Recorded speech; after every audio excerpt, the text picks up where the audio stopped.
Hi guys, welcome back to bar code. हम CCAT exam के लिए लेक्चर सीरीज कर रहे हैं जो कि सीडेक के लिए एक एंट्रेंस एग्जाम है। और आज हम स्टोरेज क्लासेस इसका पार्ट 2 देखने जा रहे हैं। हमने पहले पार्ट में स्टेप्स फॉर कंपाइलेशन वगैरह क्या होती है वो सब डिस्कस किया था। ओके, अगर आपने वो वीडियो नहीं देखा है तो प्लीज देख लीजिए। Now, automatic storage class. सबसे पहले आपको ये तो पता होगा, right? Int A is equal to 10, ये क्या है? स्टैंडर्ड डेफिनेशन है या फिर स्टैंडर्ड इनिशियलाइजेशन है या फिर स्टैंडर्ड डिक्लेरेशन है किसी भी वेरिएबल का। अब उसके आगे अगर ऑटो लग जाए तो उससे होगा क्या? ओके, तो यहाँ पर अगर आप देखेंगे तो यहाँ पर तीन स्कोप है। ओके, ये एक स्कोप, ये दूसरा स्कोप और ये तीसरा स्कोप। नाउ, अब यहाँ पर ये थोड़ी सी गंदगी मच चुकी है, लेकिन मैं आपको समझा दूंगा कि ये क्या है। सबसे पहले हमने क्या किया, एक इंटीजर ए लिया जिसके आगे लिखा ऑटो और उसमें वैल्यू क्या असाइन कर दी? 10।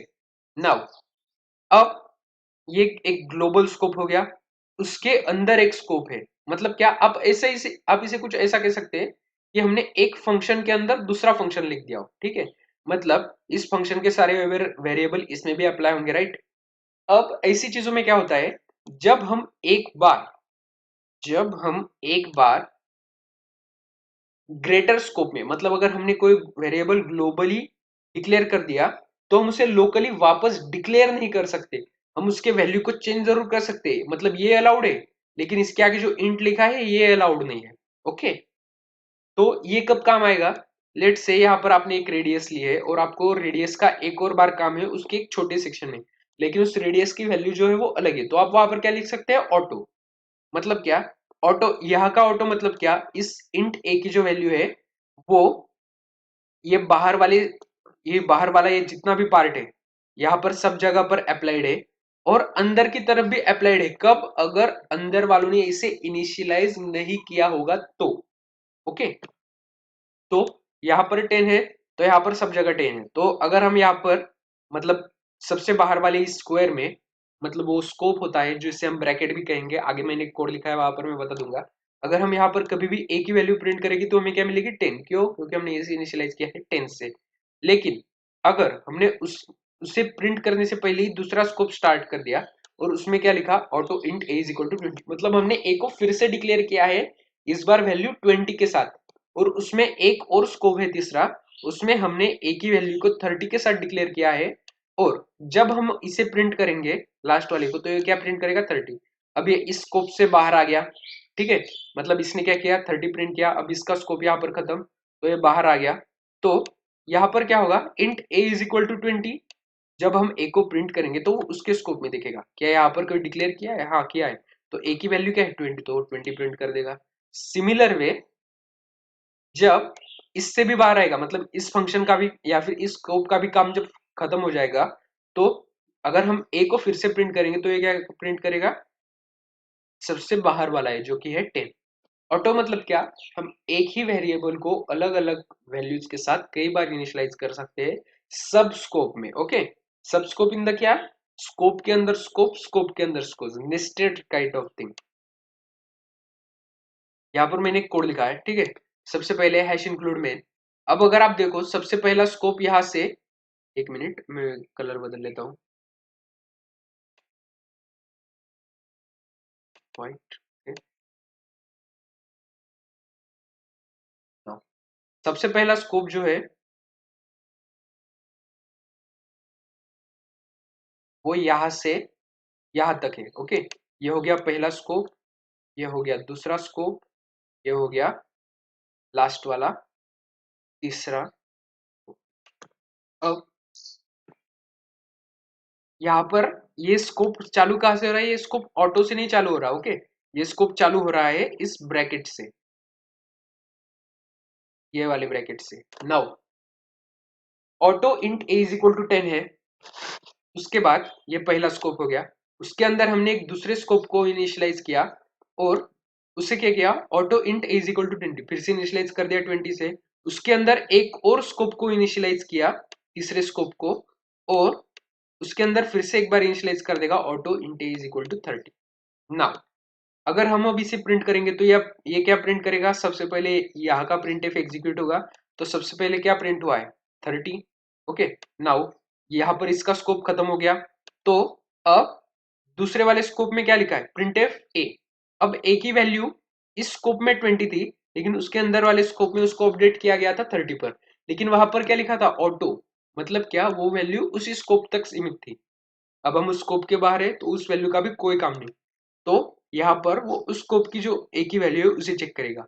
ये लेकिन कब, सिर्फ ए के केस में, जब ऑटो लिखा होगा तब। ओके, 20 है तो उसने 20 प्रिंट कर दिया। आगे सबसे बाहर वाला वैल्यू 10 है तो 10 प्रिंट कर दिया। तो अब अगर सवाल ये उठता है कि ये हमने यहाँ पर ऑटो लिखा और यहाँ पर हमने ये कोई भी चीज डिक्लेयर ही नहीं की, ठीक है, हम सिर्फ प्रिंटफ की लाइन लिखे जा रहे हैं। ओके, मतलब अलग अलग स्कोप में, तो क्या होगा, तो कुछ नहीं होगा। यहाँ पर 10 है तो बाय डिफॉल्ट इसकी भी वैल्यू 10 होगी और इसकी भी वैल्यू 10 होगी। मतलब यहाँ पर हर जगह पर क्या प्रिंट होगा, 10 10 प्रिंट होगा। So this is the case. I hope आपको ऑटो का जो काम है वो समझ में आ गया होगा। ऑटो के बाद रजिस्टर।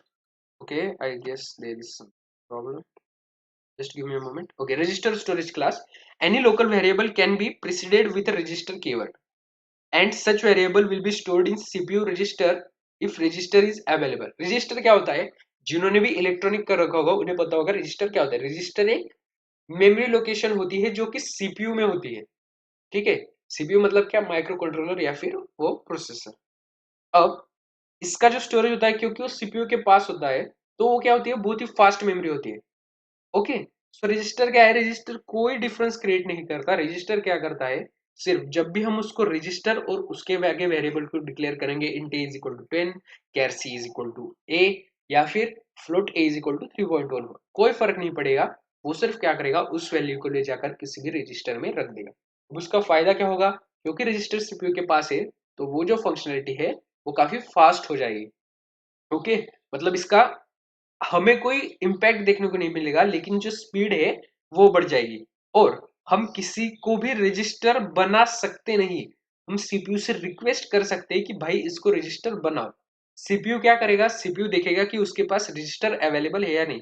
मतलब अगर पहले से ही अगर सभी रजिस्टर ऑक्यूपाई रहेंगे तो वो उसको रजिस्टर नहीं बनाएगा। अगर पहले से सभी रजिस्टर ऑक्यूपाइड नहीं है तो वो उसको रजिस्टर बना देगा। ठीक है, मतलब क्या है, ये एक रिक्वेस्ट है, वो सीपीयू पर डिपेंड करेगा कि वो बनाएगा या नहीं बनाएगा।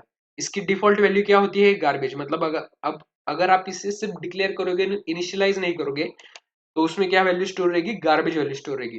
दे are accessible in block where they are declare. Register कहाँ पर एक्सेसिबल होते हैं, जैसे नॉर्मल वेरिएबल्स होते हैं वो उनके ब्लॉक में ही, मतलब उनके स्कोप में ही वैलिड होंगे, उसके बाहर नहीं होंगे। The main advantage of register variable is its faster access compared to other variable. Register variable are used for variable that are accessed frequently. अब इसका कोई मतलब आपको इसका इम्पैक्ट देखने को ऐसा डायरेक्टली मिलेगा नहीं, लेकिन इसे कहाँ पर यूज किया जाता है, जहां पर हमें लूप वेरिएबल का यूज करना होता है। अब यहाँ पर लूप वेरिएबल क्या है, आई, मतलब हम आई को बार बार बार बार कॉल कर रहे हैं। तो जब हम रजिस्टर की वैल्यू को, मतलब इस इंट आई को रजिस्टर बना देंगे तो ये क्या होगा, सिर्फ एक प्रोग्राम फास्ट होगा। कमेंट सेक्शन में बताइए ये कोड जो है वो किस चीज का है। ये आज का कोड नंबर 2 है और ये कोड जो है वो किस चीज का है वो कमेंट सेक्शन में बताइए ना।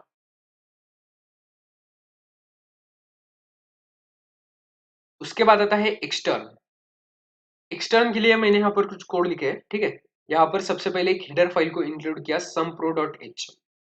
सम्प्रो.h के बाद सम्प्रो.h फाइल कहाँ पर लिखी है, ओके, फिर से कलर बदलना पड़ेगा।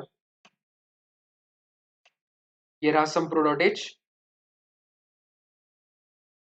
ना, सम्प्रो.h कहाँ पर लिखा है, यहाँ पर सम्प्रो.h में क्या है, फंक्शन का डिक्लेरेशन है।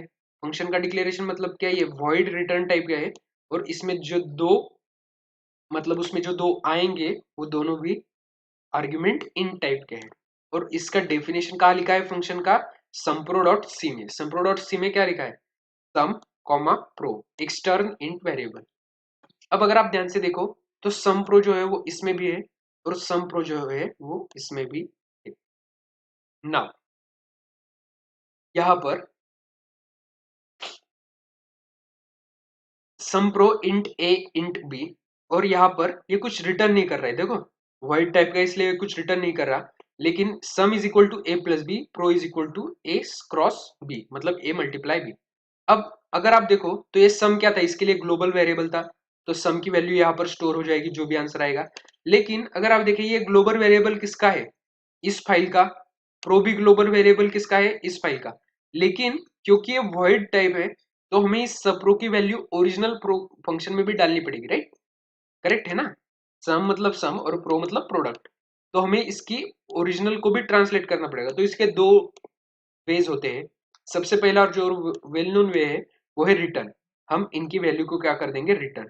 लेकिन यहाँ पर प्रॉब्लम क्या है, एक से ज्यादा वैल्यूज को रिटर्न करना है, ठीक है। तो उसके लिए सॉल्यूशन क्या है, एक्सटर्न कीवर्ड। एक्सटर्न कीवर्ड मतलब क्या, ये जो है सम प्रो वो इसके लिए तो ग्लोबल वेरिएबल है ही, लेकिन वो मेन डॉट सी के लिए भी ग्लोबल वेरिएबल है। मतलब जब भी यहाँ पर सम की वैल्यू अपडेट होगी, वो सम की वैल्यू सीधा किस में जाएगी, इस वाले सम में। जब भी यहाँ पर प्रो की वैल्यू अपडेट होगी वो क्या जाएगी, प्रो वाले। मतलब बेसिक फंक्शनलिटी क्या है एक्सटर्न की, वो दो फाइल्स के वेरिएबल को जोड़ देता है, ओके। मतलब एक फाइल के वेरिएबल को दूसरे फाइल के वेरिएबल के साथ जोड़ देगा।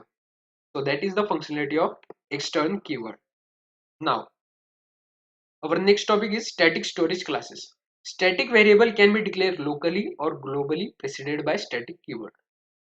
जिसके भी आगे स्टैटिक लिखा होगा वो स्टैटिक स्टोरेज क्लास होगा।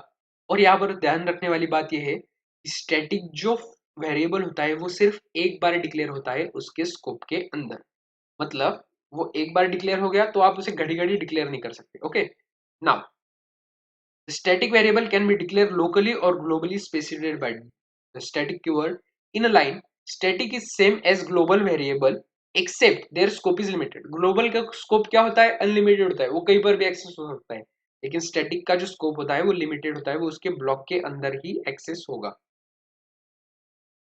While if static variable is declared globally, scope is limited to that file. यहाँ पर फाइल लिखना रह गया है। मतलब अगर हमने स्टैटिक को ग्लोबली डिक्लेयर कर दिया तो वो उस फाइल के लिए कंसिडर होगा, लेकिन उस फाइल के बाहर नहीं, उसी सेम प्रोजेक्ट के अंदर भी नहीं, okay. So I hope static आपको समझ में आ गया होगा। यहाँ पर मैंने एक बहुत ही खूबसूरत सा कोड लिखा है। जैसा कि मैंने कहा कि स्टैटिक को सिर्फ एक ही बार डिक्लेयर किया जा सकता है, तो आपको बताना है कि इसका आउटपुट क्या होगा। कमेंट सेक्शन में आपके पास में, अगर आपको सोचना चाहते तो आप इस वीडियो को पॉज कीजिए, सोचिए और इसका आउटपुट बताइए, okay.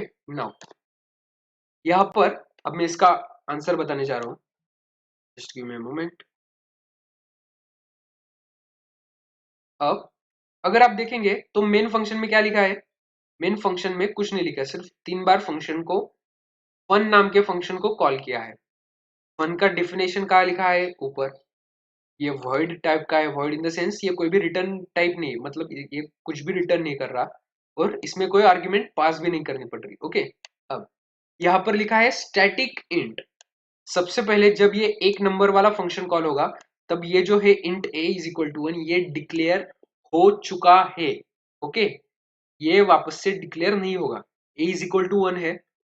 Now print F A 1 को प्रिंट कर देगा, पहली बार जब प्रिंट होगा तो 1 प्रिंट होगा। और ए को क्या कर दिया, एडिशन कर दिया, मतलब ए को बढ़ा दिया। अब ए की वैल्यू क्या है, 2। अब ये फंक्शन तो खत्म हो गया। अब बाहर आ जाएगा, ये इस फंक्शन का काम जो हो गया वो तमाम हो गया। अब ये दूसरा फंक्शन कॉल होगा, दूसरा फंक्शन की डेफिनेशन क्या है, सेम है। फिर से फंक्शन के अंदर static int is equal to A. अब अगर यहाँ पर ये स्टैटिक नहीं होता तो वापस से इंट ए डिक्लेयर हो जाता, और क्योंकि इंट ए डिक्लेयर होगा तो उसकी वैल्यू वापस से कहां पर स्टार्ट होगी, 1 पर। मतलब यहाँ पर जो ये 2 की वैल्यू होगी तो इनिशियलाइज हुई थी, मतलब जो 2 ए की वैल्यू 2 हो गई थी, अब उसका कोई काम नहीं है, अब उस ए की वैल्यू क्या हो जाएगी, 1। लेकिन क्योंकि यहाँ पर ये स्टैटिक कीवर्ड लिखा है तो ऐसा नहीं होगा, और ये स्टेटमेंट कभी रन ही नहीं होगा, ठीक है। अब ए की वैल्यू क्या है, बाय डिफॉल्ट 2 है। नाउ अब हम जब इसको प्रिंट करेंगे तो ये प्रिंट करेगा 2, और अगली बार ये प्रिंट करेगा 3, okay. Okay, sorry for disturbance. I hope आपको ये समझ में आ गया होगा। इसका आउटपुट मैंने यहाँ पर अगली स्लाइड में लिख रखा है। तो दिस इज द थिंग। अब इस टाइप के जो कोड है वो सीकेट एग्जाम में पूछे जाते हैं कि बताओ इनका आउटपुट क्या आएगा, ठीक है। तो आई होप ये आपको समझ में आ गया होगा, और आप इसके ऊपर के जो क्वेश्चन है वो सॉल्व करने के लिए मतलब आप ट्राई कर सकते हैं। अगर आपको इसके लिए ज़्यादा से ज़्यादा क्वेश्चन चाहिए तो मेरे टेलीग्राम चैनल को फॉलो कीजिए, जिसका लिंक मैंने डिस्क्रिप्शन बॉक्स में दे रखा है। वहाँ पर मैं इसके रिगार्डिंग नोट्स मतलब ये पीपीटी वगैरह सब डालता रहता हूँ। So that's it for today, thank you, bye.